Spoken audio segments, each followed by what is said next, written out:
अस्सलामुअलैकुम, welcome back to audio stories. कैसे हैं आप सब? उम्मीद करती हूँ खैर खैरियत से होंगे। ओके, तो आज हम पढ़ने वाले हैं सहराए मोहब्बत नावल का पार्ट 11th। होप सो अभी तक की आपको स्टोरी पसंद आई हो। दिलशाद का लास्ट पार्ट में हम लोगों ने माजी पढ़ा था और अब हम हाल में कदम रखने वाले हैं। तो बगैर देर किए स्टार्ट करते हैं। हाल। वो हाथ ज़ैन कमाल तुम्हारा था। मैं तुम्हें अपनी शादी पर पहचान गया था क्योंकि मैं तुम्हारी उंगली में वो अंगूठी देख चुका था, लेकिन तुम्हारी शक्ल नहीं देख पाया। लेकिन जब तुमसे पहली मुलाकात हुई मैंने तुम्हारे बारे में सारी मालूमात निकलवाई, जो खुद मेरे लिए भी बहुत मुश्किल था, लेकिन फिर भी मैं अपनी कोशिश में कामयाब हो ही गया। दिलशाद ने कहा तो डेविल दिलशाद को ही देख रहा था। दिलकश से वो शख्स इतनी मोहब्बत करता था जो इसका बहनोई था। समझता था दिलशाद इसकी बहन को कभी खुश नहीं रख पाएगा, लेकिन ये तो वो शख्स था जो अपनी मोहब्बत के एक वादे के लिए अपनी मोहब्बत फरामोश करते खुद को ख़तरों में घेर गया था और आज अपनी बीवी के लिए इसके सामने बैठा था। मैं ये नहीं पूछूंगा कि दिलकश कहाँ है या वो कौन शख्स था जिसे ना सिर्फ तुम जानते हो बल्कि मुझसे छुपाने की भी कोशिश कर रहे हो। दिलकश मेरी मोहब्बत नहीं है, अब वो मेरा ला हासिल इश्क बन गई है। मैं इसके हर ज़ख्म पर, हर दर्द पर, हर तकलीफ़ का बदला लूँगा। मैं दिलकश को इंसाफ ज़रूर दिलाऊँगा और वो जो भी शख्स है इनको तो ऐसी सज़ा दिलाऊँगा कि लोगों के लिए मिसाल कायम होगी। लेकिन इस वक्त मेरे लिए मेरा वादा, मेरा फ़र्ज़ सबसे ज़्यादा ज़रूरी और अहम है। मेरे लिए मेरी बीवी मेरी महरम अहम और अज़ीज़ है। दिलशाद ने नज़रें उठाए लहू आँखों से डेविल को देखते हुए पूछा, हशाम दिलकश कहाँ है? डेविल ने हशाम को देखते दिलशाद को बिना जवाब दिए सवाल किया। इनाया डेविल के पास नहीं थी और वो जहाँ थी वो दिलशाद को नहीं बता सकता था। वो दिलशाद को इस तक नहीं पहुँचने दे सकता था, लेकिन दिलकश तो इसी के पास थी। तो डेविड ने दिलशाद से ये क्यों कहा कि इनाया इसके पास है जिसके पास दिलकश है? लेकिन अगर इसने ऐसा कहा है तो यकीनन दिलकश की जान को ख़तरा होगा। ऑर्फनेज में डेविल? हशाम ने नासमझी से डेविल को देखते हुए कहा, कॉल करके पूछो। इस दफ़ा डेविल ने गुस्से से धारते हुए कहा, जिस पर हशाम हड़बड़ाता खड़ा होता। नंबर डायल करते फ़ोन कान से लगा गया, लेकिन जैसे ही हशाम ने सामने की बात सुनी तो जैसे वो खुद सन्नाटों की जद में आ गया। दिलकश को वहाँ से 2 दिन पहले ही शिफ्ट कर दिया गया था और करने वाले तुम्हारे कराची के गार्ड्स थे डेविल। हशाम ने डेविल को देखते हुए कहा, ये कब हुआ? मेरी नाक के नीचे मेरे ही बंदों को इस्तेमाल करके वो ऐसा कैसा कर सकते हैं? डेविल धाड़ा। दिलशाद बड़ी गहरी नज़रों से डेविल और हशाम को देख रहा था। इनाया दिलकश कराची हॉस्पिटल। डेविल किस शख्स को मुझसे छुपा रहा था? वो कौन हो सकता है? वहाँ बस वो 2 शख्स थे जिनको लोग JR, लेकिन JR का नाम मैं जानता हूँ, जावेद रऊफ़, और इसे डेविल क्यों छुपाएगा? और दूसरा शख्स जे। इसका मतलब दिलशाद ने हर कड़ी जोड़ने की कोशिश की और फिर दिलशाद की आंखों में हैरत बेयकीनी दर आई। जमाल हफीज़। दिलशाद की ज़ुबान ने इतनी आहिस्ता ये नाम अदा किया कि वो खुद ही बहुत मुश्किल से खुद को सुन पाया। डेविल, तुमने कहा था बताओगे कि मेरी बीवी कहाँ है, बताओ मुझे अब। दिलशाद धाड़ा। दिलशाद सिर्फ शक के बिना पर तो दावा नहीं कर सकता था कि वो जमाल हफीज़ भी या नहीं है या नहीं। डेविल ने दिलशाद को देखते हशाम और जैक की तरफ देखा जो बिल्कुल चुप हो गए थे। डेविल ने दिलशाद को एक नज़र देखते फिर कमरे से निकलने के लिए कदम बढ़ाए। वो क्या जवाब दे सकता था दिलशाद को? इसलिए वो दिलशाद से नज़रें चुराए वहाँ से निकलने की सही की, लेकिन दिलशाद की आवाज़ ने इसे दरवाजे पर ही रोका। ज़ैन कमाल, मेरी बीवी कहाँ है? दिलशाद ने फिर लहू आंखों से मुठ्ठियाँ भींचे डेविल की तरफ तेज़ी से कदम बढ़ाते पूछा, लेकिन इस दफ़ा दिलशाद को जवाब मिल गया था, लेकिन जवाब देने वाला इन तीनों में से कोई भी नहीं था। जमाल हफीज़ के पास। आयत दरवाजे पर डेविल के सामने खड़ी होती बोली। डेविल ने ही नहीं, आयत को दिलशाद, हशाम और जैक ने भी बेयकीनी से देखा। आयत को जमाल हफीज़ का नाम कैसे मालूम था? हर तरफ रोशनी फैल चुकी थी, सूरज पूरे आबताब से चमक रहा था। ये मंजर था कराची के एक बंगले का, जहाँ सोफ़े पर डेविल और इसके साथ वाले सोफ़े पर दिलशाद बैठा था। फिर इन्होंने नज़रें उठाए सीढ़ियों से उतरते जमाल हफीज़ को देखा, जो इन्हें ही देखते हुए इनके सामने सोफ़े पर विराजमान हुए। आज दिलशाद को इनका चेहरा किसी भेड़िए के जैसा लग रहा था। दिलशाद और डेविल सुबह ही कराची के लिए डेविल के चॉपर में आए थे। डेविल का यहाँ आने का मकसद जमाल हफीज़ का इसे धोखे की वजह और दिलकश को ढूंढना था, जबकि दिलशाद इस वक्त सिर्फ अपनी बीवी का सोच रहा था। मेरा दामाद और भतीजा एक साथ? जमाल हफीज़ मुस्कुराहट सजाए जांचती नज़रों से इन्हें देखते हुए बोले, मुझे मेरी बीवी का दीदार करना है ससुर जी। आज कई दिनों बाद दिलशाद के चेहरे पर वही तंजिया मुस्कुराहट थी जो इसकी मखसूस शख्सियत का हिस्सा हुआ करती थी। और अगर मैं तुम्हें दीदार ना करवाऊँ तो दामाद जी? जमाल हफीज़ ने मुस्कुराते सिगरेट सुलगाते हुए कहा। हक हलाल की बीवी है सुसर जी, आपका टकला थोड़ी ना है जो आप जब चाहे अपनी खेती को कटवा दें और जब चाहे उगा लें। दिलशाद के तंज पर डेविल ने रुख बदलते इतनी सीरियस सिचुएशन में भी अपनी हंसी छुपाई, जबकि हफीज़ साहब के तो सर पर लगी तो पैरों पर बुझी। अपनी शक्ल लेकर दफ़ा हो जाओ, मेरी बेटी तुम्हें नहीं मिलेगी। जमाल हफीज़ ने खुद पर जब्त करते हुए गुस्से से दिलशाद को देखते हुए कहा। वो जानते थे डेविल और दिलशाद मार धाड़ यहाँ शुरू नहीं कर सकते, वो भी तब जब इनाया और दिलकश इनके कब्ज़े में है। और अब इन्हें दिलशाद से कोई खौफ भी नहीं था। जावेद रऊफ़ के साथ मिलकर इन्होंने इस कहानी के सबसे अहम किरदार को ठिकाने लगाने का बंदोबस्त जो कर लिया था, लेकिन इस वक्त अपने प्लान के तहत वो अमल कर रहे थे। सुसर जी, बीपी शूट हो जाएगा, गुस्सा नहीं करें, लेकिन आप फ़िक्र न करें। जेल जाकर आपकी खातिर तवाज़ा, आपकी सेहत का ख्याल भरपूर रखा जाएगा। दिलशाद ने इत्मीनान से कहा तो जमाल हफीज़ इन्हें गुस्से से देखने लगा। तुम मुझे धमकी दे रहे हो? जमाल हफीज़ ने कहा तो दिलशाद मुस्कुराया। यकीन माने सुसर जी, अगर आप किस लेने वाले काम करते तो मैंने आपके लिए इमरान हाशमी को भी पीछे छोड़ देना था। दिलशाद ने कहा तो डेविल का क्या कहा गूंजा। वो सुर्ख होते चेहरे के साथ कब से अपनी हंसी कंट्रोल किए हुए था। ये वक्त बताएगा कि कौन किसको जेल पहुंचाता है। जमाल हफीज़ ने नागवारी से डेविल को देखते फिर वापस दिलशाद को देखते हुए कहा, मेरी बीवी को बुलाओ सुसर जी, ये ना हो ये सरफिरा खानज़ादा अपनी बीवी के लिए आपके इस महल को आग लगा दे। दिलशाद ने कहा और सोफ़े की पुष्ट पर टेक लगाए पैर पर पैर जमा गया। मेरी बेटी तुम्हें अब कभी नहीं मिलेगी दिलशाद वहाब खानज़ादा, मेरी बेटी को भूल जाओ तुम। जमाल हफीज़ ने भी दिलशाद के अंदाज में इसे जवाब दिया, मेरी बीवी है कोई खिलौना नहीं जो मुझे वो नहीं मिलेगी तो मैं भूल जाऊँ इसे। दिलशाद ने कहा तुम भूल ही जाओ तो यही बेहतरी है तुम्हारे लिए, क्योंकि अब मैं वो जमाल हफीज़ नहीं रहा जो तुमसे तुम्हारी दौलत से इम्प्रेस था। आज मेरे पास मलिक सिद्दीकी और रऊफ़ बिज़नेस की ताकत और दौलत है। मैं आज इतना ताकतवर हूँ कि मुझे ना तुमसे बना कर रखने की ज़रूरत है, ना ही अपने इस डेविल के लिबास में फरिश्ता सिफत भतीजे की। जमाल हफीज़ ने मगरूर होते हुए अपनी ताकत की धौंस जमानी चाहिए दिलशाद और डेविल पर। आपने अब तक जो भी किया मैं चुप रहा, सिर्फ अपनी प्रिंसेस के लिए। मैं नहीं चाहता कि मेरी प्रिंसेस आपका मकरूर चेहरा देखे, वरना मैं आपकी हर अमल हर राज से वाकिफ़ हूँ। लेकिन अगर आपने इनाया और दिलकश को मेरे हवाले नहीं किया तो मैं हर लिहाज बालाए ताक रख कर आपके सामने आपके खिलाफ खड़ा हूँगा। अब डेविल बोला जो कब से चुप था। डेविल की बात पर जमाल हफीज़ का क्या कहा गूंजा, तुम भी क्या डेविल, इस गंदगी के ढेर को बरसों मुझ से छुपाए रखा, जिसे मैंने ख़त्म करने के लिए दफनाया था, और अब भी तुम्हें इसी की पड़ी है। दिल तो नहीं आ गया तुम्हारा इस पर, वैसे खूबसूरत ही इतनी है वो, इसकी माँ भी तो मेरी माँ पर भी तो मेर। जमाल हफीज़ अपनी खबासत में कुछ और भी कहते कि दिलशाद और डेविल की रगें तन गईं और डेविल की धाड़ की आवाज़ इस बंगले की दीवारों ने सुनी। मेरा रिश्ता है तुमसे जमाल हफीज़, इसीलिए लिहाज कर रहा हूँ, लेकिन ये मत भूलना कि मैं जैन कमाल से डेविल अपनी माँ की तजलील का बदला लेने के लिए बना था। मेरे दिल में औरत का मकाम इतना ऊँचा है कि मैं औरत के टूटे हुए सर के बाल पर भी पैर नहीं रख सकता। ये गंदे रिश्ते, ये औरतों के साथ गलाजत जैन कमाल हफीज़ के खून में नहीं। डेविल ने कहा तो जमाल हफीज़ ने दिलशाद और डेविल की तनी रगों को देखते मोहतात अंदाज इख्तियार किया, तुम दोनों निकल जाओ यहाँ से। डेविल, अगर तुमने दिलशाद का साथ दिया तो मुझसे मेरी बेटी से तुम्हारा कोई रिश्ता नहीं, कभी कोई भी ताल्लुक़ नहीं रहेगा, और तुम दिलशाद खुला के पेपर्स तुम तक पहुँच जाएंगे। मैं अपनी बेटी की शादी अब जावेद रऊफ़ के बेटे।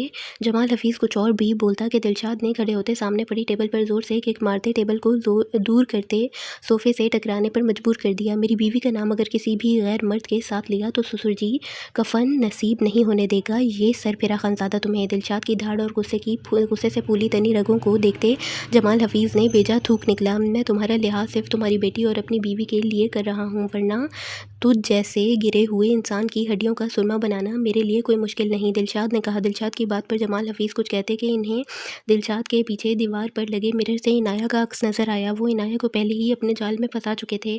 दिलशाद के खिलाफ करने के लिए वो इनाया के दिल में जहर मुसलसल घोले जा रहे थे, लेकिन एक वो मासूम परी थी जिसे अपने शहजादे पर यकीन था कि वो अपने बाप की भी बात पर यकीन करने को तैयार नहीं हो रही थी, और यही वक्त था जमाल हफीज़ का कि वो इनाया को दिलशाद से बदजन कर सकें। तुम मेरी बेटी से मोहब्बत नहीं करते दिलशाद, तुमने सिर्फ इसका इस्तेमाल किया है अपनी पहली मोहब्बत को पाने के लिए, दिलकश के लिए, इस गलीस लड़की के लिए जो डेविल के पास थी। मेरी बेटी के जज्बातों के साथ खेला है। मानता हूँ ये शादी तुमने मेरी इज़्ज़त बचाने के लिए अपने बाप के कहने पर की थी, लेकिन मुझे जैसे ही इस लड़की का पता चला, मैं अपनी बेटी को लेने इस्लामाबाद पहुँचा और वहाँ देखा कि तुम्हारे घर पर हमला हो रहा है। मैंने बहुत मुश्किल से अपनी बेटी को बचाया है वहाँ से, और इसमें मेरा और मेरी बेटी का कोई कसूर नहीं। जावेद रऊफ़ मेरा बिज़नेस पार्टनर है और मैंने भी गलत काम किए हैं, मैं मानता हूँ। तुम मुझे सज़ा देना चाहते हो तो दो, लेकिन मेरी बेटी के जज़्बातों के साथ मत खेलो। और ज़ैन, तुम तो मेरे बेटे की तरह हो, मेरे मरहूम भाई की आखिरी निशानी। तुम तो इसे समझाओ, तुम क्यों इस लड़की के चक्कर में पड़कर अपनी प्रिंसेस की ज़िंदगी बर्बाद कर रहे हो। वो बहुत मासूम है दिलशाद, इसे तलाक मत देना, वो मर जाएगी। वो तो जब से यहाँ पर आई है तुम्हारा ही नाम लिए जा रही है बेटा। जमाल हफीज़ दिलशाद और डेविल से ये कहते ही दिलशाद के सामने हाथ जोड़ गए, जबकि दिलशाद और डेविल ने एक दूसरे को देखा कि ये शैतान अचानक फरिश्ता कैसे बन गया। तभी इनाया सीढ़ियाँ उतरने लगी। आहट पर दिलशाद और डेविल ने नज़रें उठाई तो इनाया को देखते जैसे दिलशाद की नज़रें ठहर गईं। इतने दिनों की बेकरारी को जैसे आज सुकून मिल गया था। दिलशाद ने इनाया की तरफ कदम बढ़ाए। दिलशाद ने इनाया की सिमत कदम बढ़ाए। इनाया भी दिलशाद को देखते कदम बढ़ा रही थी। दिलशाद इनाया के बिल्कुल करीब आकर 2 कदम के फासले पर रुका। दिलशाद को अपने इतने करीब देखते इनाया की आंखों से 2 मोती टूटे। डेविल चुपचाप खड़ा दिलशाद और इनाया को देखते सोचती नज़रों से जमाल हफीज़ को देखने लगा। डेविल समझ गया था कि जमाल हफीज़ ने जो भी सब कहा है वो इनाया की नज़र में दिलशाद को गलत साबित करने के लिए कहा होगा। यकीनन जमाल हफीज़ ने इनाया को वहाँ खड़ा देख लिया होगा। इसकी मासूम प्रिंसेस को अपनी बातों में उलझाने की भी कोशिश की होगी, लेकिन वो मासूम इनकी बात को मानने से इनकार कर रही होगी। तभी इसे दिलशाद के खिलाफ करने के लिए ये नाटक किया होगा। इनाया, तुम ठीक हो? दिलशाद ने एक कदम आगे लेते कहा तो इनाया ने 2 कदम पीछे लिए। इनाया की हरकत पर दिलशाद ने लहू होती आंखों से इनाया की तरफ देखा, जबकि जमाल हफीज़ के चेहरे पर शैतानी मुस्कुराहट दर आई। दूर रहिए मुझसे, इनाया ने कपकपाती आवाज़ में दिलशाद से कहा। आप मुझे तलाक देना चाहते हैं? इनाया ने टूटे अल्फाज में कहा। नहीं, कभी। दिलशाद ने इनाया की तरफ एक और कदम बढ़ाते अपनी सफाई देनी चाहिए। इनाया के चेहरे पर गिरते आंसू कपकपाती आवाज़ दिलशाद को तकलीफ़ में मुब्तला कर रहे थे, जबकि दिलशाद की तकलीफ़ किसी के चेहरे पर बेजा मुस्कुराहट का बाइस बनी। और इनाया फिर दिलशाद से एक कदम पीछे ले गई और दिलशाद की बात सरल से काटी। आपने मुझे इस्तेमाल किया अपनी पहली मोहब्बत को हासिल करने के लिए। आपने मुझे इस्तेमाल किया। इनाया अब की दफ़ा रोती हुई चीखती हुई बोली, जबकि इसकी बात पर दिलशाद के जिस्म का सारा खून दिमाग पर सवार हुआ। वो तो औरत की कभी तज़लील नहीं कर सकता था। हाँ, तंज़ और धमकी वो देता था सबको, क्योंकि वो इसके अपने थे, इसका मान रखते थे और दिलशाद को रोब रखने का हक भी था। लेकिन इनाया को तो इसने तब इज़्ज़त का दर्जा दिया जब वो इसकी ज़िंदगी में अनचाही औरत के तौर पर आई थी। कभी किसी को ज़ाहिर तक नहीं होने दिया कि वो दिलशाद की अनचाही बीवी है। इसने तो इनाया पर अपनी मोहब्बतें लुटाई थीं, लेकिन इस्तेमाल का लफ्ज़ सुनते दिलशाद का हाथ उठा और इनाया के मुंह पर निशान छोड़ गया। इस्तेमाल? मैं तुम्हें इस्तेमाल करूँगा? तुम मेरी बीवी हो, मेरी इज़्ज़त। मैंने कभी तुम पर एक आँच नहीं आने दी। मैं पागलों की तरह ढूंढ रहा हूँ तुम्हें कब से, और मैं तुम्हें इस्तेमाल करूँगा। दिलशाद अब की दफ़ा हर ज़ब्त तोड़ता दाड़ा और इनाया को देखते अपने सीने पर उंगली रखते कहा। सब धोखा था, मेरे ज़रिए अपनी पहली मोहब्बत तक जो पहुँचना था आपको। इनाया ने अपने गाल पर हाथ रखते आंसुओं से तर चेहरे से कहा, जबकि इनाया की बात और हालत को देखते दिलशाद का दिल कुछ नर्म पड़ा। बकवास बंद करो इनाया, मेरी बीवी हो तुम। मेरी ज़िंदगी में तुम्हारे अलावा किसी भी और दूसरी औरत की गुंजाइश नहीं है। मैंने कभी किसी की हक तलफ़ी नहीं की। मेरी मोहब्बत मेरे साथ, मेरे नाम पर सिर्फ तुम्हारा हक है। और तुम दिलकश की बात कर रही हो, मैं इसे ढूंढ रहा हूँ, लेकिन इसके लिए मैंने तुम्हें इस्तेमाल नहीं किया। और अगर मैं इसे ढूंढ रहा हूँ तो सिर्फ इसलिए कि दिलकश और अपने दुश्मनों को सज़ा दिलवा सकूँ। दिलशाद ने अब की दफ़ा एक ही जस्त में इनाया तक पहुँचते इसका चेहरा अपने हाथों के प्याले में भरते अपनी उंगलियों के पूर्वों से इसके आंसू साफ करते कहा। इनाया ने नज़रें उठाए दिलशाद को देखा। इनाया की सुर्ख आंखों को देखते दिलशाद की नज़रें इनाया के गाल पर गईं, जहाँ दिलशाद की उंगलियों का निशान बन गया था। दिलशाद ने इस निशान को इनाया पर झुकते अपने लबों से छुआ। दिलशाद के मोहब्बत के एहसास को महसूस करते इनाया का दिल भर आया, जबकि इनाया और दिलशाद को इतना करीब देखते जमाल हफीज़ ने गुस्से से अपना रुख फेर लिया। वो अपने तैश में आते इनाया को अपने खिलाफ नहीं कर सकते थे, जबकि डेविल के लबों पर जमाल हफीज़ का चेहरा देखते मुस्कुराहट आई और वो दिलशाद और इनाया को नहीं बल्कि जमाल हफीज़ को देख रहा था। आप समझते क्या हैं खुद को? दूर हटे मुझसे, इनाया ने घबराते हुए कहा तो दिलशाद के लब मुस्कुराए। दिलशाद ने अपनी नाक इनाया की नाक से मिस की। दिलशाद के अमल पर इनाया का चेहरा सुर्ख हुआ, जिसे देखते दिलशाद इनाया के होठों को अपने लबों से छू गया और पीछे हटा, जबकि इनाया शर्म से नज़रें भी ना उठा पाई। तुम्हारा दहशती शौहर। दिलशाद ने इनाया के निचले होंठ को अपने अंगूठे से रब करते खुमार आलूदा लहजे में सरगोशी नुमा अंदाज में कहा, मेरी बेटी से दूर हो जाओ। जमाल हफीज़ अब गुस्से से बोले तो दिलशाद ने गर्दन मोड़ कर इनका सुर्ख चेहरा देखा। ऐसे कैसे दूर हो जाऊं? सुसर जी, शादी करवाते वक्त तो बड़े दिल में लड्डू फूट रहे थे आपके। अब आपको नाना भी तो बनाना है और नाना बनने पर लड्डू भी तो खिलाना फ़र्ज़ बनता है मेरा। दिलशाद ने तंज़िया मुस्कुराहट लिए इनाया के कंधे पर हाथ रखते कहा तो इनाया अपने ढीठ और बेशर्म शौहर को देखने लगी। कैसी बेबाकी से इसके बाप से बात कर रहा था, जबकि डेविल ने भी रुख दिलशाद और इनाया की तरफ किया। जबकि दिलशाद की बात पर जमाल हफीज़ ने दिलशाद को खूनख्वार नज़रों से घूरा, लेकिन फिर अपनी बेटी को देखते आंखों में नमी ले आए। तुम मेरी बेटी को अभी तलाक देने वाले थे, और अब क्या मकसद रह गया है तुम्हारा जो इसे इस्तेमाल करना चाहते हो? जमाल हफीज़ ने एक बार फिर नम आंखों से अपनी अदाकारी जारी रखते कहा तो इनाया के दिल में फिर बदगुमानी जगह बनाने लगी। दिलशाद ने ऐसा कुछ नहीं कहा प्रिंसेस, ये शख्स झूठ बोल रहा है और दिलकश मेरे पास थी, लेकिन अब इस शख्स के पास है। ये दिलकश के ज़रिए हमें ब्लैकमेल करना और अपने गुनाह जलाना चाहता है। डेविल ने गुस्से से कहा तो इनाया ने पहले डेविल और फिर अपने बाप को देखा। इनाया ये जानती थी कि डेविल की और जमाल हफीज़ की और जमाल साहब की बनती नहीं है। वो ये समझती थी कि डेविल जमाल हफीज़ से इसलिए कटा हुआ रहता है क्योंकि उन्होंने डेविल को अपने साथ रहने नहीं दिया, लेकिन वो ये नहीं जानती थी डेविल जमाल हफीज़ से इसके गुनाहों, इसके मकरूह चेहरे की वजह से इससे ज़्यादा बात करना और मिलना पसंद नहीं करता था। और इनाया की सोच डेविल और जमाल हफीज़ दोनों ही जानते थे, लेकिन डेविल इसे तकलीफ़ नहीं पहुँचाना चाहता था, इसीलिए इसकी गलतफहमी को कभी दूर नहीं किया। झूठ क्यों बोलते हो डेविल? मैं अपने तमाम गलत कामों का एतराफ़ अपनी बेटी के सामने कर चुका हूँ और दिलशाद की सच्चाई भी बता चुका हूँ, और तुम्हारे बारे में तो सब ही जानते हैं कि तुम क्या चीज़ हो, और इस लड़की को भी तुमने अपनी रखेल। जमाल हफीज़ गुस्से से कहते कि दिलशाद और डेविल धाड़े। बकवास बंद करो जलील इंसान। डेविल और दिलशाद की धाड़ पूरे बंगले में गूंजी तो इनाया से अपने बाप के लिए अपने भाई और अपने शौहर का चिल्लाना और गाली बर्दाश्त नहीं हुई। इनाया एक बेटी थी, वो अपने बाप को गलत कैसे समझ सकती थी, वो भी इस बाप को जिसने इसके लिए इनाया एक बेटी थी, वो अपने बाप को गलत कैसे समझ सकती थी, वो भी इस बाप को जिसने इसके लिए अपनी पूरी ज़िंदगी गुजार दी थी। और जब इसका बाप इसके सामने अपने गलत कामों से कमाए पैसे के गुनाह को कबूल कर सकता है तो वो डेविल और दिलशाद के मामले में इससे झूठ क्यों बोलेगा, जबकि इसके बाप को पता है कि इनाया रिश्तों के लिए कितना दरसती रही है पूरी ज़िंदगी। लेकिन दिलशाद के इस्तेमाल और तलाक वाली बात पर इनाया को अपने बाप की बात पर भी यकीन नहीं था, ना ये कि डेविल किसी औरत के साथ नाजायज़ ताल्लुकात रख सकता है।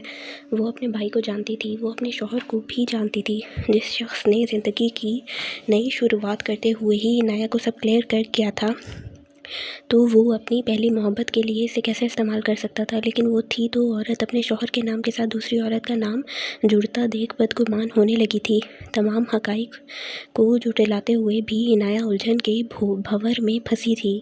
इन तीन मर्दों के बीच, जिनमें एक इसका बाप था जिसने बचपन से लेकर अब तक इसे बेइंतहा प्यार दिया था, दूसरा इसका भाई जो इस पर जान छिड़कता था, और तीसरा इसका शौहर जो अपनी मर्ज़ी से की मोहब्बत को बलाए ताक रख कर इस पर मोहब्बतें निछावर करता था। लेकिन शायद आज किस्मत दिलशाद और डेविल के लिए अच्छी नहीं थी, इसीलिए तो इनाया ने न चाहते हुए भी अपने बाप की बातों पर लब्बैक कहना ज़रूरी समझा। आप लोगों को कोई हक़ नहीं मेरे डैड से ऐसे बात करने का, आप लोग चले जाएं यहाँ से। इनाया दिलशाद का हाथ झाड़ने की वजह से अपने कंधे से हटते ही भागती हुई जमाल हफीज़ तक पहुंचती, इनके सीने पर अपने बाजू फैला गई और चिल्ला कर गोया हुई, प्रिंसेस। डेविल ने कुछ कहना चाहा, जब इनाया ने डेविल की बात काटी। जी भाई, आपकी वजह से इन्होंने मुझसे बदला लिया, मुझसे शादी की। डैड सही कहते हैं, मुझे नहीं मिलना ना ही जाना है आपके साथ कहीं भी, आप लोग चले जाएं यहाँ से। इनाया ने कहा तो दिलशाद गुस्से से आगे इनाया की सिमत बढ़ा, जब इसे हर तरीके से वो इस बेवकूफ़ लड़की को समझा चुका था, लेकिन इस एक इनाया थी जिसे समझ ही कुछ नहीं आकर दे रही थी। अब तो दिलशाद का सबर भी जवाब दे गया था, लेकिन कुछ सोचते हुए डेविल ने इनाया को देखा जो नम आंखों से अपने बाप के सीने पर बाजू फैलाए खड़ी थी, और जमाल हफीज़ अपनी फतह पर मुस्कुरा रहा था, और फिर डेविल के आगे हुआ। डेविल ने दिलशाद के कंधे पर हाथ रखते दिलशाद को रोका, जिस पर दिलशाद ने गर्दन मोड़े डेविल को देखा। दिलशाद, अभी इनाया को तुम यहीं रहने दो, जमाल हफीज़ इसका बाप है, इनाया को नुकसान नहीं पहुँचाएगा, मैं जानता हूँ। और इनाया की हालत देखो, ये अगर इस हालत में तुम्हारे साथ गई तो इस और अपने बाप की वजह से अपनी तबीयत ख़राब कर लेगी, और अभी वो बहुत बदगुमान है हमसे। समझो मेरी बात को, मैं वादा करता हूँ तुमसे, तुम्हारी बीवी को तुम तक पहुँचा दूँगा, लेकिन अभी तुम यहाँ से चलो। डेविल ने दिलशाद से बहुत आहिस्ता आवाज़ में कहा तो दिलशाद ने नागवारी से पहले जमाल हफीज़ को और फिर नरम दिल से इनाया को देखते इसके बारे में सोचा, फिर डेविल की तरफ रुख करते सर इस बात में हिला गया। मैं जा रहा हूँ, लेकिन याद रखना अगर नामहरम का साया भी पड़ा तो तुम्हारा नाम सफ़ाए हस्ती से मिटा देगा दिलशाद वहाब खानज़ादा। दिलशाद ने कहा तो इनाया ने दिलशाद को और फिर अपने बाप को नासमझी से देखा, क्योंकि वो नामहरम वाली बात का मतलब नहीं समझी थी। इसने सिर्फ इतना सुना था जितना जमाल साहब ने इसे सुनाना चाहा था। जबकि डेविल ने एक तंजिया नज़र जमाल हफीज़ पर डालते दिलशाद के पीछे कदम बढ़ाए। दिलशाद और डेविल पोर्च में आकर रुके थे जब जमाल हफीज़ की आवाज़ ने इन्हें अपनी तरफ मुतवज्जा किया। दिलशाद वहाब खानज़ादा और डेविल किंग, अपनी पहली हार मुबारक हो, जमाल हफीज़ ने कहा तो दिलशाद और डेविल सीधा होते इसे देखने लगे। डेविल किंग, तुमसे अब तुम्हारी सल्तनत छीनने वाली है, और दिलशाद वहाब खानज़ादा तुम्हारी बर्बादी आज से शुरू होती है, जमाल हफीज़ ने कहा तो दिलशाद मुस्कुराया। सुसर जी, मेरी बर्बादी शुरू होती है या आपकी तबाही, ये वक्त बताएगा, दिलशाद ने कहा तो जमाल हफीज़ का कहकहा गूंजा। तुमने 6 साल लगा दिए दिलशाद वहाब खानज़ादा संजीदगी से मुझे ढूंढने में, क्या मिला तुम्हें? बीवी भी तुम्हारी मेरे पास है और तुम्हारी पहली आशिक भी, जमाल हफीज़ ने कहा तो दिलशाद ने कदम उठाते जमाल हफीज़ से 2 कदम के फासले पर खड़ा हुआ। मैंने संजीदगी से 6 साल तुम्हें ढूंढने में नहीं, अपना नाम अपना मकाम बनाने में लगाए हैं, और मेरा लाहासिल इश्क वसीला था मेरे लिए अल्लाह की तरफ से, तुम जैसे दरिंदों को इनके अंजाम तक पहुँचाने के लिए। अब सिर्फ तुम्हारा अंजाम बाकी है सुसर जी, और ये अंजाम का खेल तो दिलशाद वहाब खानज़ादा अब मज़ाहिया होकर खेलेगा, और तुम्हारे छक्के ना छुड़ा दिए तो मैं भी सरफिरा खानज़ादा नहीं कमीने सुसर जी, दिलशाद ने कहा तो जमाल हफीज़ अपने लिए गाली सुनता गुस्से से आग बगोला होता दिलशाद पर हाथ उठाने लगा, जिसे डेविल ने पकड़ा। जबकि दिलशाद खामोशी से मुस्कुराते हुए जमाल हफीज़ की आंखों में आंखें डाले इसे ललकार रहा था। मेरे बहनोई का अगर बाल भी बीका हुआ तो तुम्हारा खून मेरे जूते के तलवों को धोएगा। तुम डेविल किंग का वो रूप देखोगे जिससे एक दुनिया कांपती है। डेविल ने कहते जमाल हफीज़ का हाथ झटका। तुम डेविल किंग, तुम मेरे भतीजे हो, लेकिन अफसोस, पहले तुमने एक गंदगी को मुझसे छुपाते मुझे धोखा दिया, और फिर अपनी बीवी की फरमाइश पर सिर्फ इसके बाप की डायरी के लिए तुमने कासिम रऊफ़ को मौत के घाट उतारा। इतना ड्रामा करवाया मैंने भी तुम्हारी बातों में आते तुम्हारे खेल का हिस्सा बन गया, लेकिन असल बात तो मुझे अब पता चली। सिद्दीकी ने इस डायरी के कवर में चिप छुपाई थी जिसमें ना सिर्फ इसके गुनाहों के सबूत थे, बल्कि सुल्तान मलिक, कासिम रऊफ़, जावेद रऊफ़ और मेरे ख़िलाफ़ भी सबूत थे। और अब जावेद रऊफ़ मुझसे तुम्हारी वजह से गुस्सा है। वो चिप तो जावेद रऊफ़ तुम्हारी बीवी के हाथ लगने से पहले इस डायरी से निकलवा चुका था, किसी को बिना बताए, और इसे तो मैंने संभाल लिया ये कहकर कि मैं तुम्हारी सल्तनत ख़त्म करने में इसकी मदद करूँगा। अब जावेद रऊफ़ को अमेरिका में अपनी दहशत जमानी है, और फिर मुझे और इसे पाकिस्तान में शराफत का लिबादा ओढ़ते अपनी सल्तनत बनानी है। और अब तुम देखना कैसे तुम लोग भीख मांगोगे अपनी ज़िंदगी की हमारे सामने। इसीलिए अब मैं अब भी कहता हूँ, छोड़ो ये खिदमत खल्क, हाथ मिला लो हमारे साथ, बेटी भी दे दूँगा तुम्हें, और अपने बिज़नेस में हिस्सेदारी भी, जमाल हफीज़ ने कहा तो दिलशाद और डेविल खामोश रहे। पहले इन्होंने जमाल हफीज़ को देखा, फिर गर्दन मोड़े एक दूसरे को, और फिर इनका कहका एक साथ फिला में गूंजा, तेरे बाप का है पाकिस्तान, अपने आप को पटवारी और हमें जरदारी समझा है क्या, कमीने सुसर जी, दिलशाद ने कहा तो दिलशाद की बात पर डेविल का मुंह बन गया, जबकि जमाल हफीज़ ने दिलशाद के तंज को सुनते गुस्से से पहलू बदला। इसका बाप मेरे दादा है, डेविल ने मुंह बनाते कहा तो दिलशाद को जैसे अफसोस हुआ। ओह, दिलशाद ने सीटी की शेप में होठ करते कहा तो डेविल ने भी अपना मुंह सही किया। तुम लोगों को देख लूँगा मैं, और फ़िलहाल तो कल का सूरज तुम लोगों की ज़िंदगी में बर्बादी की शुरुआत लेकर तुलू होगा। जमाल हफीज़ ने अपना गुस्सा ज़ब्त करते इन्हें देखते कहा, देखते हैं। जमाल हफीज़ की बात का जवाब अब डेविल ने दिया था, जबकि दिलशाद खामोश था, और जमाल हफीज़ डेविल की बात सुनते इन दोनों को घूरते वहाँ से चले गए। तुम मेरी साइड पर क्यों हो साले साहब, दिलशाद ने आईब्रो रेज़ करते पूछा, क्योंकि मुझे तुम अच्छे लगने लगे हो। डेविल ने सादगी से मुस्कुराते हुए कहा और अपने कदम कार की सिमत ले गया। मुझे पहले ही शक था, तुम्हारी नीयत ख़राब है मुझ पर, दिलशाद ने अपना कोट सही करते कहा तो डेविल ने गर्दन मोड़े दिलशाद की हरकत को देखा। मेरी नीयत नहीं, तेरा दिमाग ख़राब है कमीने। दिलशाद की हरकत पर डेविल जल कर बोला, जबकि इसकी बात पर दिलशाद का कहकहा गूंजा और इन दोनों ने कदम गाड़ी की सिमत बढ़ा लिए। डेविल और दिलशाद कराची आते ही पैलेस का रुख कर गए। दिलशाद दिन आया और तमाम मसलों की वजह से सो नहीं पाया था। दिलशाद पूरे रास्ते चौपर में भी गैर आरामदेह हालत में सोता रहा और डेविल शुक्र का कलमा पढ़ रहा था, क्योंकि दिलशाद इसे आज तपा तपा कर जल भुन जाने में कोई कसर नहीं छोड़ रहा था। फिर डेविल सर झटकते आने वाले वक्त के बारे में प्लान तरतीब दे रहा था। दिलशाद अब भी कार में भी सो रहा था और डेविल अपने बराबर में सोते दिलशाद को देखते बेजा डिम्पल की नुमाइश करते सोच रहा था। शक्ल से कितना संजीदा इंसान लगता है खानसादा, लेकिन सोते वक्त बिल्कुल मासूम बच्चा। पैलेस के पोर्च में कार खड़ी करते डेविल ने दिलशाद को जगाया और कीज़ गार्ड के हवाले की और फिर दोनों ने पैलेस के अंदर कदम रखे। पैलेस में दाहिम, नौरेस, हाले, नमल, जैक, आयशा, हशाम, महक और आयत मौजूद थे। दाहिम लोगों को हशाम ने डेविल की कॉल पर सबको ही पैलेस बुलाया था और अब वो सब कोई बात कर रहे थे। जब डेविल और दिलशाद को आता देखते दाहिम ने दिलशाद को देखते अपने माथे से ना आने वाले पसीने साफ किए। तो हशाम और जैक ने डेविल को देखते थूक निकला और बाकी ख़वातीन और नौरेस तो इन तीनों के की बनने वाली दुर्गत को एंजॉय करने का इरादा करते सीधे होकर बैठे थे। और वहीं आयत डेविल को देख कम घूर ज़्यादा रही थी। क्या हुआ डार्लिंग, ऐसे क्यों घूर रही हो? आयत को देखते डेविल की सारी थकन दूर हुई तो डिम्पल की नुमाइश करते अपनी गुंडी आफत को देखते पूछने लगा, जबकि दिलशाद अपना कोट सोफ़े की पुश्त पर रखता सोफ़े पर अपनी नशिश संभाल गया। देख रही हूँ कितने बड़े कमीने हो तुम डेविल, आयत ने घूरते हुए डेविल से कहा तो डेविल न समझी से आयत को देखते हुए आराम से चलता इसके करीब आकर बैठ गया। शुक्रिया, लेकिन इतनी इज्जत खैरियत तो है मेरी जान। डेविल के इत्मीनान में ज़रा बराबर भी कमी नहीं आई, जबकि हशाम और जैक एक दूसरे को देखते हाथों से एक दूसरे को मरने का इशारा किया। आज तो वो दोनों गए, क्योंकि दाहिम की शरारत में साथ देते इन दोनों ने डेविल के बारे में इतनी लड़कियों का जिक्र आयत के सामने कर डाला था कि अगर डेविल को पता चल जाता तो आज वो डेविल के हाथों जामे शहादत नोश फरमाते। डेविल कितनी लड़कियों के साथ मुँह काला किया है अब तक तुमने? आयत ने डेविल को खूंखार नज़रों से घूरते हुए कहा तो जैक और हशाम का हलक खुश्क होना शुरू हो गया, लेकिन डेविल अपने डिम्पल की नुमाइश करते गला खंगारता आयत से गोया हुआ, मेरी जान तुम वाहिद हो जिसका मुँह काला किया है मैंने, मैं अपने बहनोई की कसम खाता हूँ। डेविल ने बेबाक होते आयत को अपनी निगाहों के हिसार में लेते कहा तो आयत के गाल दहकने लगे, जबकि दिलशाद ने डेविल को घूर कर देखा। भाभी गन लोड करके दूँ या आप खुद कर लेंगी? और एक गोली मेरी तरफ से भी मारिएगा, कमीने ने मेरी झूठी कसम खाई है, भरी जवानी में मेरी बीवी को बेवा करना चाहता है, दिलशाद ने कहा तो डेविल के साथ सबका कहकहा गूंजा, जबकि आयत भी अब भी डेविल को मशकूक नज़रों से घूर रही थी, जिस पर अब डेविल ने मुंह बनाया और आयत के पीछे सोफे की पुश्त से अपने हाथ हटाए और सीधा होकर बैठ गया, लेकिन अब भी बैठा आयत के पास ही था।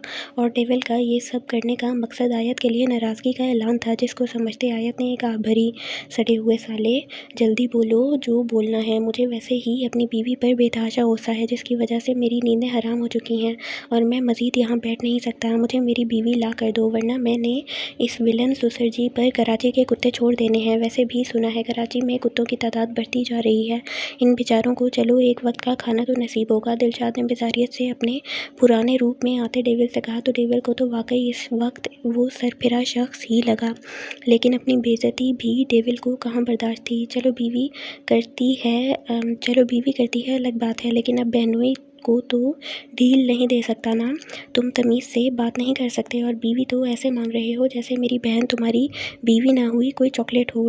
डेविल ने दिलशाद को तंज करते तेवरी चढ़ा कर कहा तो दिलशाद मुस्कुराया, जबकि बाकी सब ये सीन बड़े शौक से मुलाहिजा फरमा रहे थे। ओह ओके, दिलशाद को जैसे वाकई डेविल की बेइज्जती करते अफसोस हुआ और दिलशाद के चेहरे को देखते डेविल के तासुरात नोट करते आंखों को सकेरते दिलशाद को देखा। यकीनन अब कोई तंज डेविल को पड़ने वाला था। सड़े हुए साले साहब, जल्दी बको जो बकना है। दिलशाद ने मुस्कुराते हुए डेविल का दिल जलाया। जबकि आयत ने अपनी हंसी पर मुश्किल से काबू किया तो बाकी सब ने कहकहा रोकने के लिए एक दूसरे की तरफ देखते बातें शुरू कर दी, क्योंकि डेविल ने पहले सबको देखते फिर आयत के खिलखिलाने की आवाज़ सुनते ही कीना तोस नज़रों से रुख आयत की तरफ फेरते इसे देखा था, जिस पर आयत ने मुंह पर हाथ रखते कंधे उचकाते दिलशाद को देखते दोनों कानों को हाथ लगाया, जैसे कहना चाहती हो आप अल्लाह को माने दिलशाद भाई मेरे शौहर से कैसी बातें कर रहे हैं। जिस पर डेविल ने जल कर रुख सीधा किया और दिलशाद को देखा जो इसे ही देखते मुस्कुरा रहा था। तुम अगर मेरे बहनोई नहीं होते ना तो मैं तुम्हें कब का शूट कर देता। डेविल ने जल कर जैसे खा जाने वाली नज़रों से दिलशाद को घूरते हुए कहा, और मैं तो जैसे शूट होने की खुशी में तेरी गन के सामने बसंती बना घुंघरू पहन कर मुजरा करता। दिलशाद ने कहा तो आयत को अपनी हंसी रोकना मुश्किल हुआ तो बाकियों का कहकहा जब्त करते चेहरा सुर्ख होने लगा।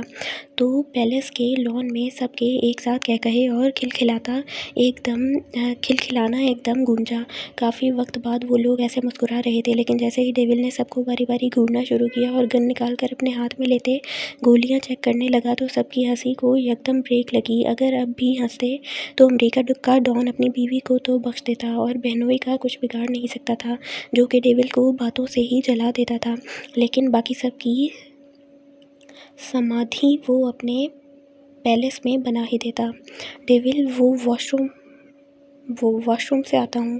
डेविल ने सबसे पहले जैक को घूरा, जिसके दांत सबसे ज़्यादा दिलशाद के तंज पर बाहर निकल रहे थे। जैक ने कहते ही अपने कमरे की तरफ दौड़ लगाई और आयशा को भी नहीं देखा, जो इसको ख़तरे में छोड़कर भागते देख जैक को कोस रही थी।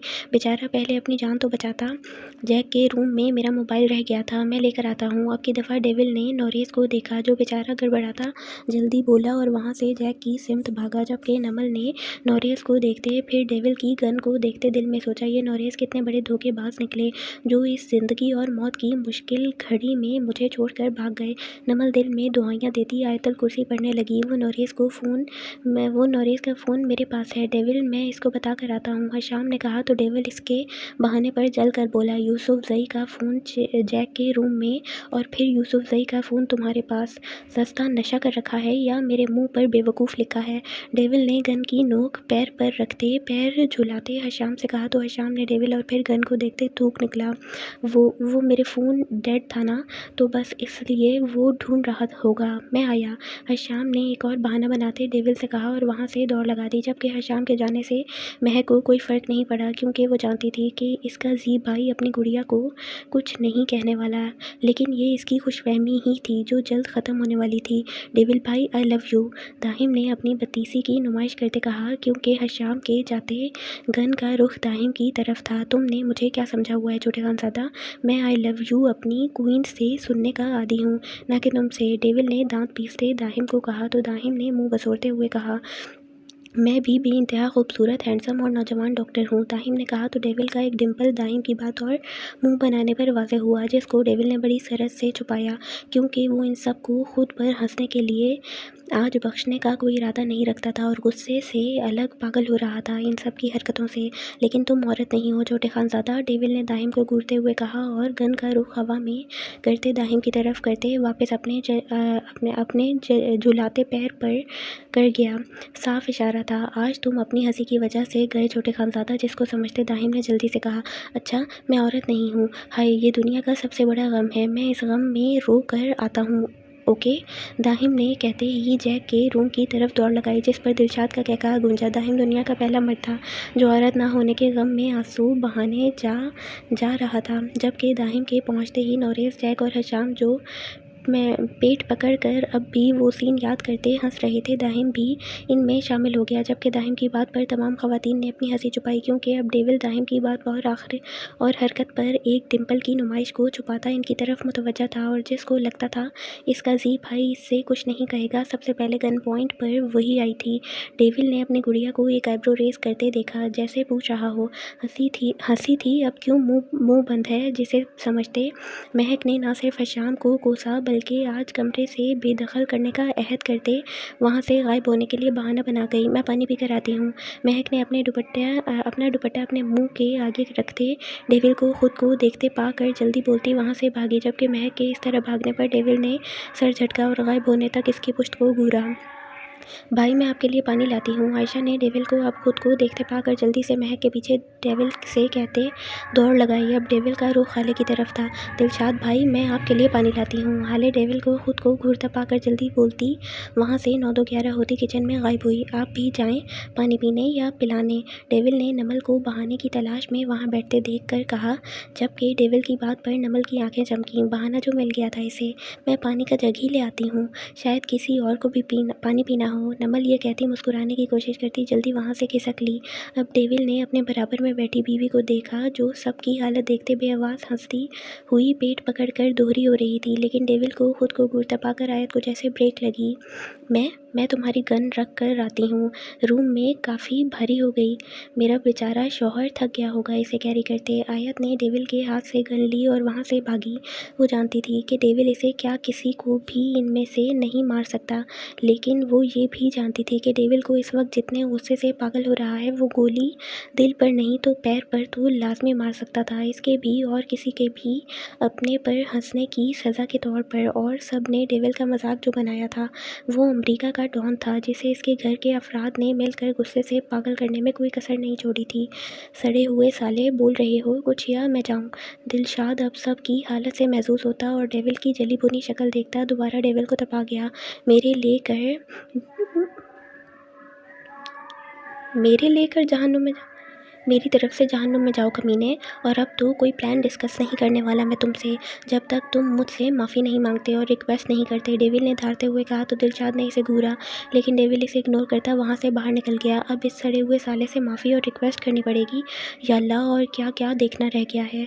दिलशाद ने डेविल की पुश्त को घूरते हुए दिल में कहा, जबकि डेविल को वहाँ ना देखते किचन से बाहर खवातीन और जैक के रूम से बाहर मर्द हजरात ने देखते सब एक एक करके बाहर निकले और दिलशाद को सवालिया नज़रों से देखने लगे, जिस पर दिलशाद ने कंधे उचकाए।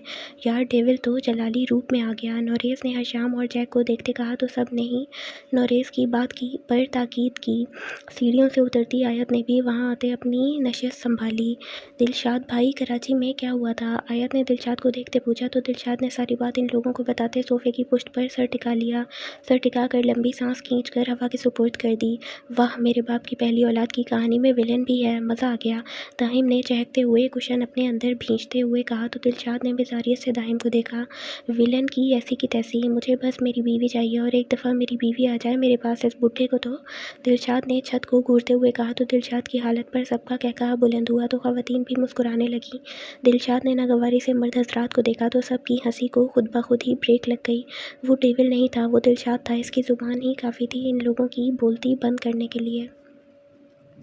भाभी, डेविल का रूम कहाँ है? दिलशाद ने इन सब को ब्रेक लगते देख पूछा। तो सब ने गर्दन मोड़े दिलशाद को इस तरह देखा जैसे इसने रूम का नहीं किसी भूत का पूछ लिया हो।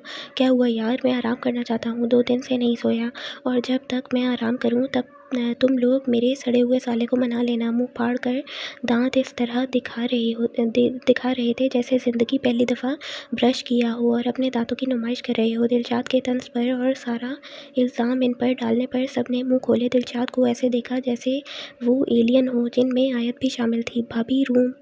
दिलशाद ने आयत को दोबारा मुखातिब किया। तो हशाम और जैक ने एक दूसरे को देखते होश में आने की सही की। दिलशाद, तुम मेरा रूम ले लो या गेस्ट रूम ओपन करवा देता हूँ तुम्हें। डेविल का रूम, इसमें तो हमें जाने की भी इजाज़त नहीं, डेविल की मर्ज़ी के बिना, हशाम ने जल्दी कहा। तो दिलशाद मुस्कुराया। मैं डेविल किंग का बेनोई हूँ, मुझे डेविल की भी इजाज़त की ज़रूरत नहीं। दिलशाद ने जैसे याद करवाया हो, जिस पर दाहिम ने मुँह बनाया।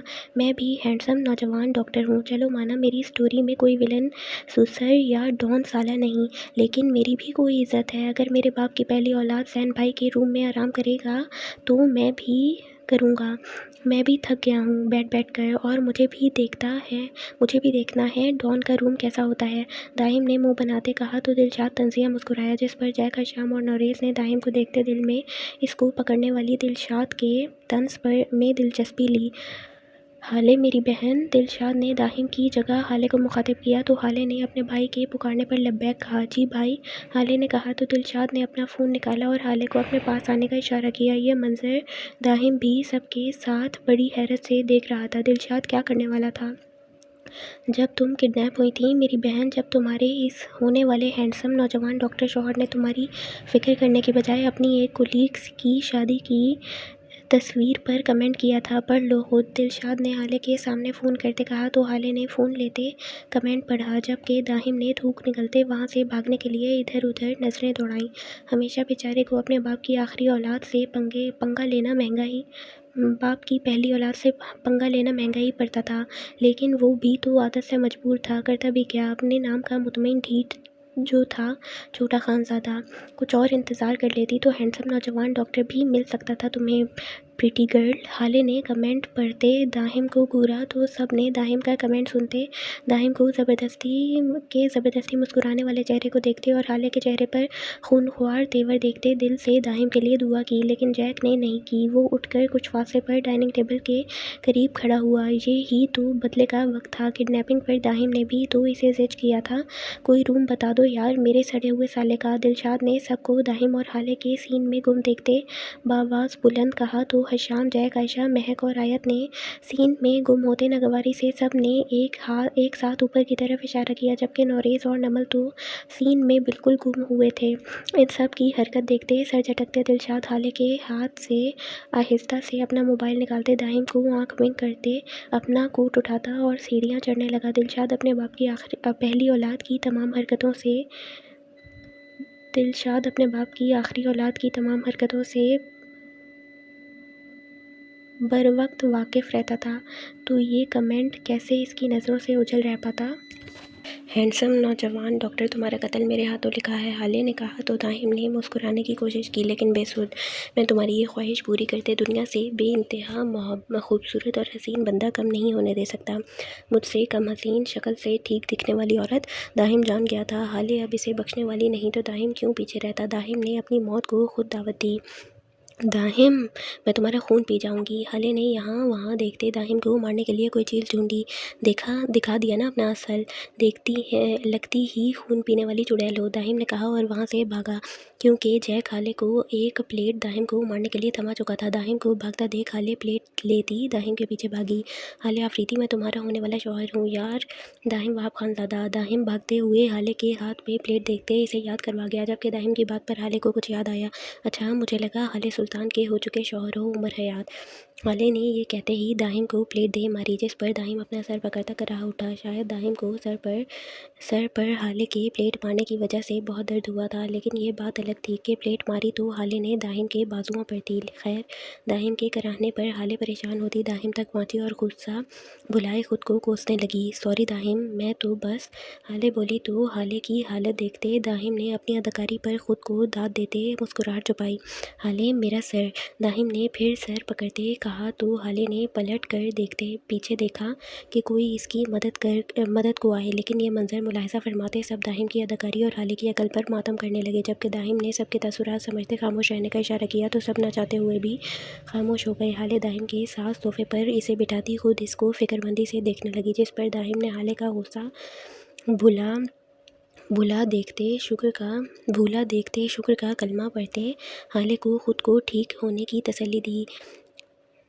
कुछ वक्त ऐसे ही सब ने नोक-झोंक में फिर डिनर करते गुजारा कि जब डेविल पैलेस में दाखिल हुआ। नमल, नौरेज़, दाहिम, हाले के घर में सबको पता था वो इस वक्त कहाँ हैं और किस लिए वहाँ मौजूद हैं, तो वो लोग भी बेफिक्र थे। लेकिन जिस काम के लिए वो लोग यहाँ आए थे वो तो हुआ नहीं, बल्कि सब तो यहाँ पिकनिक की तरह एंजॉय कर रहे थे। सबको देखते वहाँ आयत को ना देखते डेविल ने सबको घूरते हुए अपने कमरे की तरफ कदम बढ़ाया। शाम और जैक तो बेचारे डेविल को की घूरी की वजह से ये भी न बता पाए कि दिलशाद इसके रूम में है और आयत टेरेस पर डेविल के लिए सरप्राइज़ प्लान कर रही है, क्योंकि इसे अपने किंग को मनाना भी तो था। डेविल ने अपने रूम में कदम रखा तो कमरा पूरा अंधेरे में डूबा हुआ था। डेविल ने आगे बढ़ते अपना कोट उतार कर हैंग किया और कफ के बटन खोलने लगा। एक पल के लिए तो डेविल को आयत के इतनी जल्दी सोने पर आयत की तबीयत की वजह से फ़िक्र भी हुई, लेकिन वो जल्दी खुद पर काबू कर गया, क्योंकि पूछता इससे जब आयत को ही इसकी नाराज़गी की परवाह नहीं। डेविल ने अंधेरे में ही अपने ड्रेसिंग में घुसते फ्रेश होने लगा। डेविल शावर लेता ब्लैक ट्राउज़र में बाहर निकला। इसका इरादा अपने बाजू पर बंधी पट्टी चेंज करवाने का था।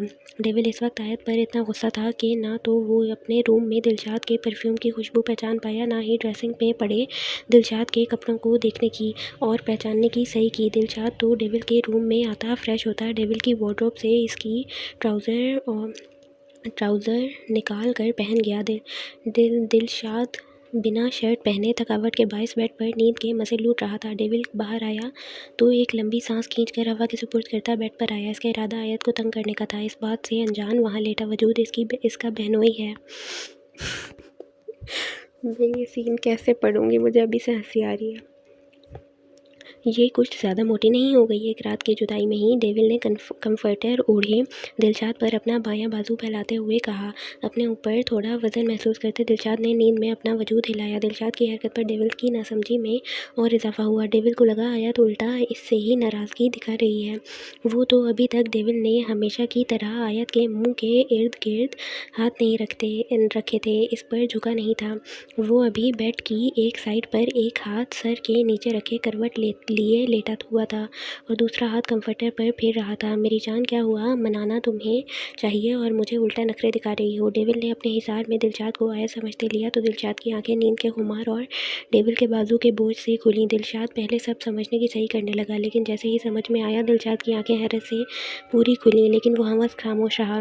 क्या हुआ? बोल भी लो गुंडी आफत, अभी तो तुम्हारे होंठ भी आज़ाद हैं, डेविल ने कहा तो दिलशाद ने डेविल की हरकत और गंभीर आवाज़ पर बमुश्किल अपना कहकहा ज़ब्त किया। दिलशाद ने डेविल की हालत और गंभीर आवाज़ पर बमुश्किल अपना कहकहा ज़ब्त किया। आज वाकई डेविल की ज़िंदगी का सबसे बुरा दिन था। डेविल ने दिलशाद को अपने हिसार में लेते पलटने की कोशिश की, जबकि डेविल की कोशिश बेसुध रही, क्योंकि अगर आयत होती तो कटी पतंग की डोर की तरह इसकी सिमत आ जाती, लेकिन वहाँ तो बिल्कुल इसके वजूद की तरह ही वजूद था। डेविल की आंखें हैरत से फैली।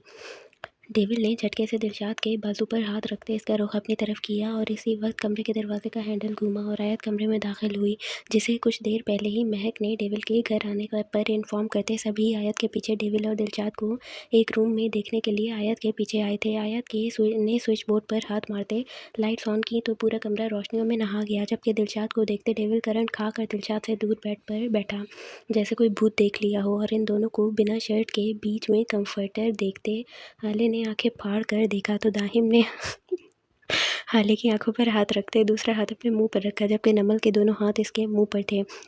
तो नोरेस की मशकूक नज़रें दिलशाद और डेविल पर, जबकि हशाम और जैक ने तो मुंह खोले ये मंजर देखा तो महक और आयशा भी भीड़ साइड पर करती कमरे के अंदर दाखिल होती अपने मुंह पर हाथ रख गई और दोनों कानों को बारी बारी छूने लगी। और जिनको इतनी हैरत से देखा जा रहा था वो दोनों तो एक दूसरे को देखने में मसरूफ़ थे। डेविल तो खुनख्वार नज़रों से दिलशाद को घूर रहा था, जबकि दिलशाद तो पहले डेविल की हालत पर मुस्कुरा रहा था। अब इन सब को यहाँ देखते नागवारी से डेविल को देखने लगा, जबकि ख़वातीन को वहाँ रुकना जुर्म लगा तो वो एक एक करके वहाँ से खिसक लीं। वजह डेविल और दिलशाद का शर्ट लेस होना था। कमीने, तू मेरे कमरे में क्या कर रहा है? डेविल ने कहा। आराम, दिलशाद ने यक हरफी जवाब दिया। डेविल दिलशाद के जवाब पर गर्दन मोड़े हशाम और जैक को खुनख्वार नज़रों से देखने लगा, जो डेविल के देखने पर मस्किनों जैसी शक्ल बना गए। दिलशाद को जब डेविल नहीं रोक सकता तो इन बेचारों की क्या औकात थी?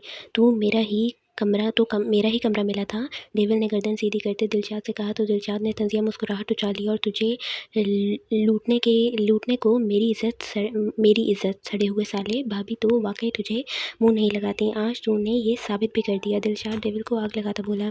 मेरे इतने बुरे दिन नहीं आए कि तुझे मुंह लगाना पड़े। डेविल ने भी हिसाब बेबाक किया, जब भी मुझे बाहों में लेने के लिए तड़प रहे थे।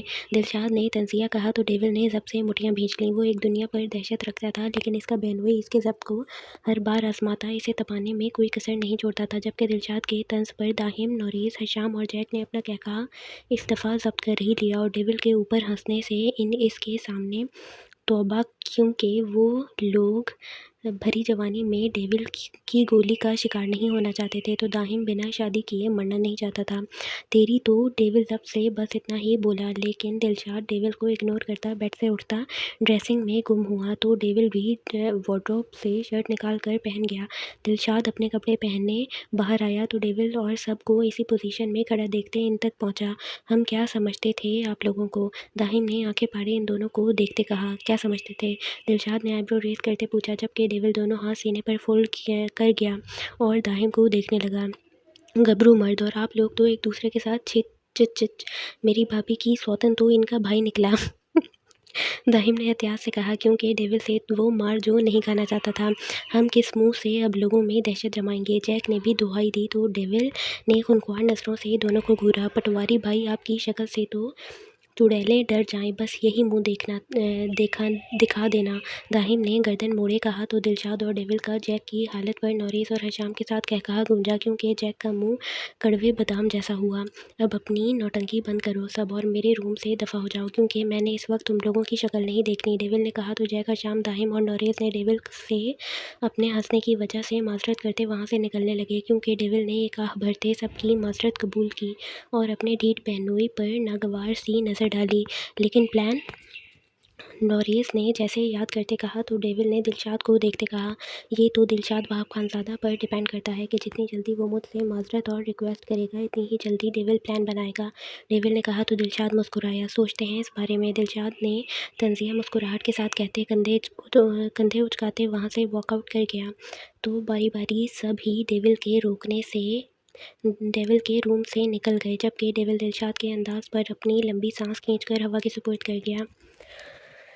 ओके, मैं ये पार्ट यहीं ख़त्म कर रही हूँ। आई नो आप लोगों को शदीद गुस्सा आएगा कि ये बहुत शॉर्ट पार्ट था, बट मैं आप लोगों को पहले ही बता चुकी हूँ कि मैं ये पार्ट भी ना देती आज, बट मैं 2 दिन एक साथ स्किप नहीं करना चाह रही थी, इस वजह से मैंने ये पार्ट दिया है। बट शॉर्ट इसलिए क्योंकि मुझे तैयारी करनी है पेपर की, मेरा बहुत टफ़ पेपर है, तो होप सो आप लोग समझेंगे। मिलते हैं नेक्स्ट पार्ट में, तब तक के लिए दुआ में याद रखें, खुशियाँ बांटें। अल्लाह हाफ़िज़।